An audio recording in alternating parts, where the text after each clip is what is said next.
Bom dia, bom dia, bom dia. Bom dia a todos. Um ótimo dia, hoje é um grande dia. Aqui estou eu, mais uma vez, a fazer o exercício do dia, apesar de ontem já ter terminado bastante tarde, já podia servir para hoje, mas decidi ainda assim fazer também a minha parte hoje.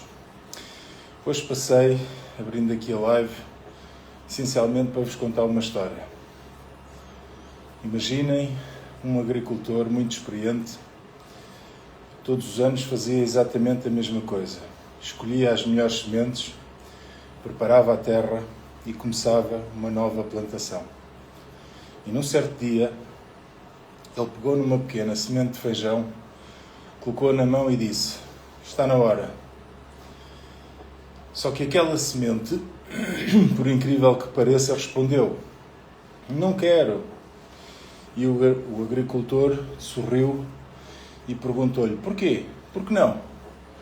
E a semente responde: "Aqui eu estou segura, não sinto frio, não sinto pressão, não tenho de partir a minha casca, não corro riscos." E o agricultor, olhando para a semente, perguntou: "Então, se não queres passar por este processo, para que é que foste criado?" E a semente ficou em silêncio. Nunca tinha pensado nisso. O agricultor voltou a dizer: "Foste criada para muito mais do que aquilo que és hoje." Mesmo assim, a semente continuou agarrada à sua casca. Tinha medo da terra, medo da escuridão, medo da pressão, medo de desaparecer. Até que um dia o agricultor pegou nessa semente e colocou-a na terra. E a semente começou imediatamente a sentir o peso da terra. Pensou: acabou tudo.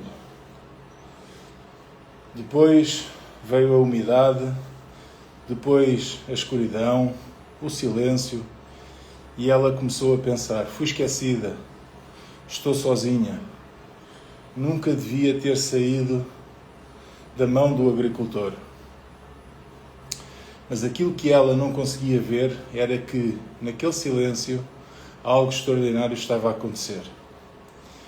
A vida que Deus tinha colocado dentro dela começava finalmente a despertar.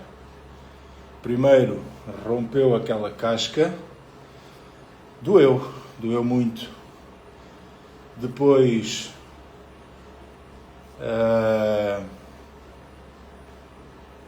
nasceram as raízes, aquilo que ninguém via. Enquanto todas as outras sementes perguntavam: porquê é que ainda não apareceste? Porquê é que ainda não estás cá de fora? Ela continuava a crescer por dentro, para baixo, e naquele momento percebeu que Deus trabalha primeiro onde os olhos das outras pessoas não chegam. Os dias passaram, a pressão aumentava, a terra parecia cada vez mais pesada, mas as raízes também ficavam cada vez mais fortes. Até que um dia aconteceu. A pequena planta rompeu à superfície da terra. Pela primeira vez encontrou a luz. Pela primeira vez sentiu o calor do sol. Pela primeira vez percebeu que a escuridão nunca tinha sido o destino. Tinha sido apenas o caminho. Mas a história não termina ali. Vieram dias de muito calor, vieram dias de chuva, vieram dias de ventos fortes. Um dia chegou o agricultor com uma tesoura e a planta assustou-se. "Agora que eu consegui crescer, vais cortar-me?" E o agricultor respondeu: "Não vou cortar aquilo que és, vou cortar apenas aquilo que te impede de dar mais frutos." E começou a podá-la. E a planta voltou a sofrer. Pensou que estava a perder, mas meses depois percebeu que nunca tinha estado tão forte, nunca tinha produzido tanto, nunca tinha dado tanto fruto. Até que chegou um dia em que olhou à sua volta, onde antes existia apenas uma semente, agora existia um campo inteiro. E foi nesse momento que compreendeu que aquilo que o agricultor sempre soube, ela nunca tinha sido criada apenas para sobreviver, nunca tinha sido criada apenas para ser uma planta bonita, nunca tinha sido criada apenas para si. Oi, Giza. Nunca tinha sido criada apenas para si própria, tinha sido criada para alimentar outras vidas, para produzir novas sementes, para continuar uma história que nunca terminaria nela. E talvez esta não seja apenas a história de um feijão. Talvez esta história que eu te contei seja a história da tua vida.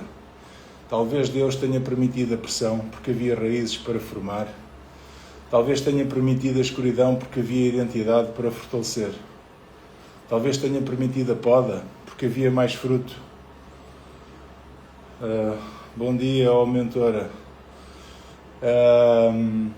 Talvez tenha permitido a escuridão porque havia uma identidade para fortalecer. Talvez Ele tenha permitido efetivamente cortar determinados ramos que nos atrasavam e que depois de cortados nos fortaleceram. Talvez hoje estejas exatamente no momento em que pensas que tudo está perdido. Olá, Margarida.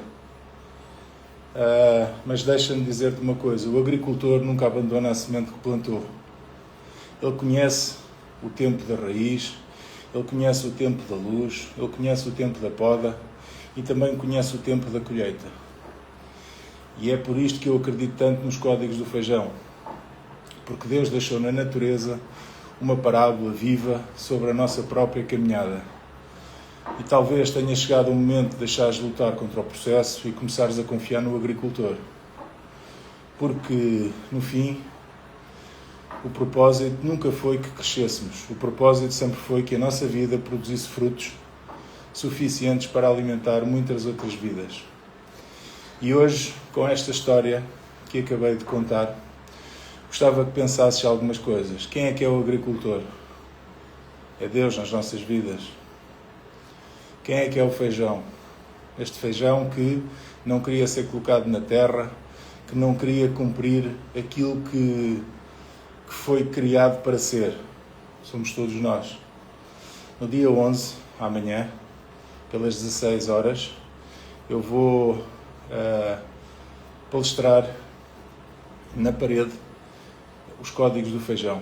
Portanto, aproveito para te convidar para estares comigo, porque eu vou revelar alguns daqueles códigos que tenho vindo aqui a apresentar com mais clareza, com mais profundidade, coisa que normalmente não faço aqui nas lives. Por isso, fica já o convite, aproveita e entra aqui no grupo do WhatsApp, os códigos do feijão, está aí em baixo na bio, que é um grupo que nós criámos para acompanhamento, que é uma palavra que eu falo muito na minha palestra, porque o acompanhamento é que faz a diferença entre teres sucesso ou, ao fim de um tempo, voltares a ser aquilo que eras. O acompanhamento é aquilo que permite que haja uma transformação na tua vida e não apenas uma mudança, porque uma mudança pode voltar atrás. Quando nós voltamos aos mesmos hábitos, quando nós voltamos aos mesmos ambientes, normalmente nós voltamos atrás dessa mudança que fizemos. Quando nós mudamos de ambientes, quando nós mudamos de pessoas, quando nós procuramos novas mesas, um novo nível, normalmente esta mudança gera uma transformação. E uma transformação não tem volta atrás. Já vos falei que uma forma simples de compreender a transformação é olhar para uma azeitona e olhar para o azeite.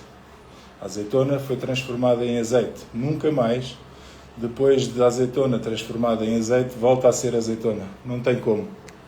Não tem como. E é isso que se pretende com este grupo, com o tal acompanhamento que eu te falei. Queria deixar também aqui, para terminar, porque hoje tenho reunião de vendas na empresa, mas, como eu já vos disse muitas vezes, quando nós tomamos uma decisão, a decisão tem que ser levada em frente. E é exatamente isso que estou aqui a fazer.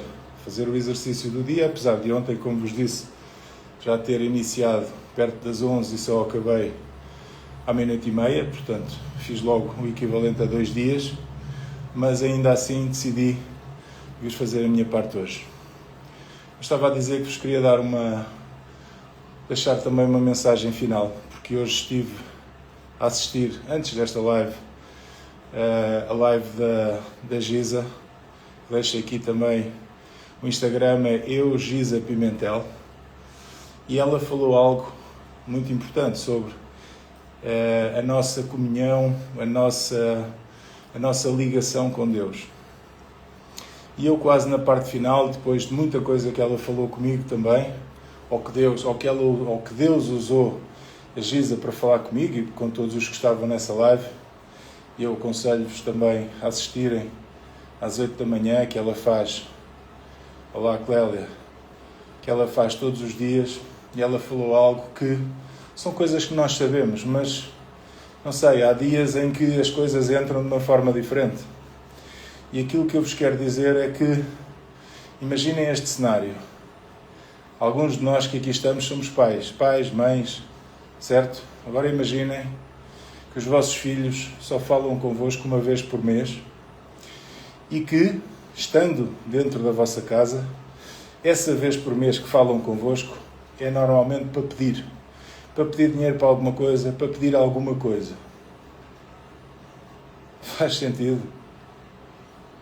Faz sentido isto que eu vos acabei de dizer? Pensem, vocês são os pais, o vosso filho está todos os dias dentro da vossa casa, mas só uma vez por mês é que se dirige a vocês e normalmente é para pedir. Para pedir, se for pequeno, um brinquedo novo, uma roupa nova, para pedir dinheiro para comprar alguma coisa. Como é que vocês, como pais, se sentiriam? Dá para trazer... Vou facilitar isto tudo para não termos que pensar muito. O pai é Deus. O filho sou eu. És tu. Como é que tu achas que ele se sente quando nós só oramos, quando nós só falamos com ele uma vez no mês, ou quando estamos na dor? Porquê é que alguns de nós permanecem tanto tempo na dor e as coisas não acontecem na vida dessas pessoas? Olá, Júlio. Sabem porquê? É porque se ele resolvesse o nosso problema, nós estávamos mais um mês sem lhe falar. Olá, Aline. Bom dia, Júlio.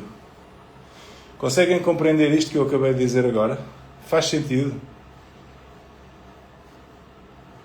Como é que Deus se sentiria se nós só falássemos com Ele uma vez por mês e essa vez por mês fosse para pedir? Ou então só nos lembrássemos deles quando estamos na aflição? Pensem exatamente como vocês, como pais, quando o vosso filho está convosco um mês inteiro, está convosco na vossa casa, à vossa volta, e não vos dirige a palavra. Pensem nisto. Como é que ele se sente? E que tipo de comunhão é que vocês acham que um pai terá com um filho que, apesar de viver na mesma casa, na mesma terra, não é? Na mesma casa, só fala convosco quando precisa ou uma vez em quando? Diz-nos aqui a Margarida: o meu filho ainda é pequenino e já o treino, porque ele pede coisas porque vê nos outros colegas. E já percebeu que o mais importante é Jesus e o tempo de qualidade com os pais e as experiências. Pois é isso mesmo. Infelizmente, ainda há pouquíssimo tempo, semana passada, eu estive no Algarve a acompanhar o meu filho do meio, que foi convocado para a seleção de voleibol. Esteve a acontecer o europeu, lá no Algarve. E no hotel, isto não é criticar, mas esta é a realidade que nós temos que combater. Margarida, eu vi um casal com 2 miúdos, talvez 7, 8 anos, pode ter mais um, menos um, 7, 8 anos, em que as refeições deles eram feitas. O marido à frente da mulher, ok, top, e os filhos um à frente do outro. E sabem o que é que estava à frente dos filhos? Cada um com um telemóvel e um apoiozinho para o telemóvel. Então, os 2 meninos estavam um de frente para o outro com o seu apoio e o seu telemóvel à frente, e os pais ao lado a conversarem, comerem, e os miúdos só olhavam para aquilo e faziam assim.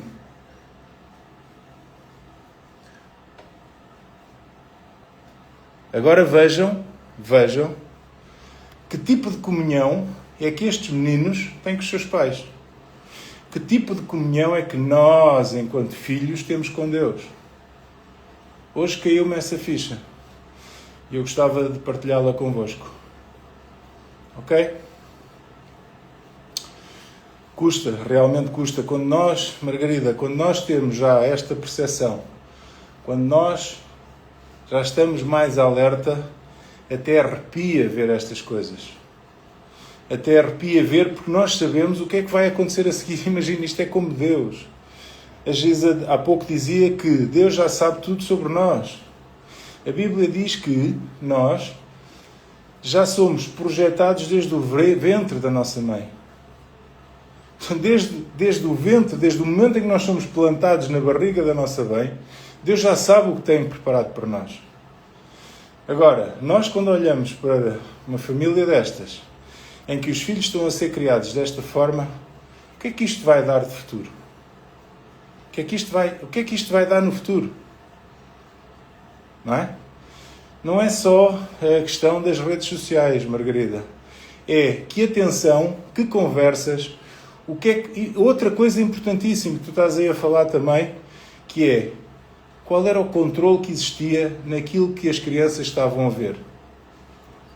Zero. Eu só via os meninos a fazer assim, paravam naquilo que queriam. Tudo bem, pode haver ali alguma proteção parental, que eu isso não falei, nem perguntei, nem tive com esse cuidado, mas via-os a rodar o dedo e a ficarem a ver o que queriam. E os pais ali estavam, na conversa um com o outro, tranquilos, porque assim é fantástico. Assim não dá trabalho. Assim é. Comam, vão buscar o que querem, porque aquilo era um hotel, a refeição era buffet, portanto os meninos pegavam no prato e iam buscar o que queriam comer, nem os pais controlavam-se, olha, come isto, ou come verduras, ou que não. Cada um ia buscar o que queria, sentava-se à frente do telemóvel e os pais tranquilos, porque assim não chateiam, não é? Enquanto eles estão agarrados àquilo, não chateiam. Mas pronto, isto foi apenas um à parte, a ideia hoje não era falar sobre isto, era contar-vos esta história e percebermos que o agricultor é Deus, a semente de feijão somos nós e que às vezes temos medo, às vezes não queremos porque não compreendemos qual é o nosso propósito, não pensamos qual é o nosso propósito. Nós viemos ao mundo, nós somos imagem e semelhança de Deus. Nós viemos ao mundo para dominar, governar e multiplicar. E só se nós nos colocarmos na terra, só se nós passarmos pela pressão, pela umidade, pelo frio, é que vamos poder fazer aquilo que Deus tem para nós. Porque Ele dá-nos o livre-arbítrio. Ele permite-nos querer fazer ou não. Ele não nos obriga. Se Ele nos obrigasse, se calhar era mais fácil para nós. Mas já desde o tempo do Éden, Ele nunca obrigou ninguém. Ele colocou lá a árvore no meio e disse, não comam desta, comam todas, desta não comam. Ele podia ter não colocado lá a árvore, ou não? Pensem nisto. Bem, eu quando pus a pensar nisto, isto explodiu aqui dentro. Então se Ele sabe que nós íamos falhar, porque Ele sabe tudo, Ele conhece-nos desde o ventre da nossa mãe. Ele sabe tudo o que vai acontecer sobre nós é que não sabemos, mas Ele sabe. Se Ele sabia que o ser humano ia falhar, porquê é que não tirou dali a árvore? Porque Ele quer que nós nos voltemos para Ele de livre vontade, livre-arbítrio, de livre vontade. Da mesma maneira que nós, como pais, queremos que os nossos filhos se virem para nós, não só quando precisam, não só quando querem dinheiro, não só quando querem um bem material, mas que se virem para nós por nós sermos os pais deles. Não é? Aline diz-nos aqui, Ele já nos capacitou com tudo aquilo que precisamos. Só seguir e fazer o que tem que ser feito. Exatamente, Aline. É por isso que eu, na minha palestra, digo, comparando, nós somos o feijão. Nós somos o feijão. E dentro de nós, dentro daquele feijão, reparem, dentro do feijão está tudo. Se ele só tem que ser metido na terra, mais nada. Tu metes o feijão na terra, num ambiente certo, com água, ele faz o resto. Nós é igual. Nós somos o feijão de Deus. Exatamente igual. Só temos que nos deixar colocar na terra e fazer aquilo que está lá dentro, que é criar raízes, rebentar aquela casca, sair cá para fora, criar um caule, dar folhas, dar flores e dar fruto. Foi para isso que nós fomos criados. Só que nós muitas das vezes, isso às vezes obriga-nos a sair da nossa zona de conforto. Isso às vezes, quando há alguém que, sabem, que o feijão tem uma vantagem que nós não temos. É que o feijão, e eu mostro isso também na palestra, nós podemos dizer tudo o que queremos ao feijão, só que ele não quer saber, porque ele não tem ouvidos, ele não tem olhos, não é? Mas nós temos, e quando nós estamos a querer romper, e há alguém que diz, não vales nada, nem devias ter nascido, és uma porcaria, quem é que tu achas que és? E nos começa a encher com coisas más, nós ficamos na dúvida. Porquê? Porque estamos naquela, olá Carolina, então, o bebê já nasceu? E ficamos com esta dúvida. E muitas das vezes, e eu tenho ali já preparado para amanhã, para a palestra, porque eu vou colocando uns feijões na terra para depois levar, e desta vez, para já está a correr bem. Já tenho um de fora, tenho outro a começar a rebentar, e é engraçado. Eu disse-vos já mais que uma vez que há alturas em que, quando nós estamos constantemente a absorver informação, a absorver conhecimento, e decidimos, ainda está no forninho, Deus te abençoe e te dê uma hora curta, como se costuma dizer, e corra tudo bem para ti, para o Rafael e para o bebê. Que eu sei que ainda, ou pelo menos acho que ainda não sei, ainda não sabes se é menino ou menina, não é? Portanto, ainda vai ser uma surpresa. Mas o importante é que ele venha com saúde e que tu fiques bem. Isso é o mais importante. E dizia eu que neste frasquinho que eu tenho preparado para levar, coloquei 3 feijões. E um deles estava quase a romper, só que não rompeu. E sabem o que é que me está a parecer? É que ele já apodreceu. Ou seja, assim somos nós. Se estamos só a receber informação, conhecimento e não colocamos em ação, o que acontece é que a determinada altura apodrecemos. Deixamos de ter força para vir para cima. Quando ouvimos muito aquilo que os outros dizem, quando ouvimos muito opiniões alheias e não temos ainda aquela força, não temos aquele acompanhamento que eu já vos falei, que é um fator diferenciador de quem caminha comigo, é o acompanhamento, porque senão nós voltamos novamente ao velho eu, voltamos novamente ao sofá, voltamos novamente ao conforto. E diz-nos aqui o Júlio, como sabemos, somos imagem e semelhança de Deus. Ele acredita no nosso potencial, mas temos o livre-arbítrio, exatamente, e às vezes falhamos naquilo que é mais importante.